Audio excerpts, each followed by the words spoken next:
ওয়া রাহমাতুল্লাহি ওয়া বারাকাতুহু। মঞ্চে উপস্থিত সম্মানীয় সভাপতি সাহেব এবং বিচক্ষণ বিচারক মণ্ডলীগণ, সবাইকে আমার আন্তরিক সালাম জানিয়ে আল্লাহ তাআলার শানে পবিত্র হামদে বাড়ি তাআলা পরিবেশন করছি।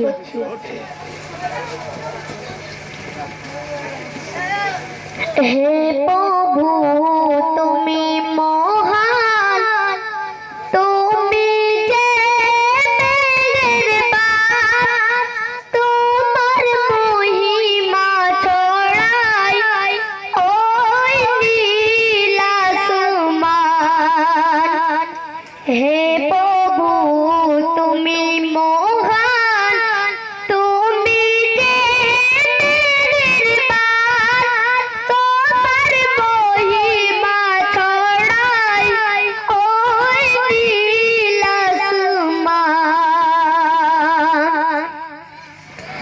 তুমি ছড়াও রবির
আসসালামু আলাইকুম ওয়া রাহমাতুল্লাহি ওয়া বারাকাতুহু।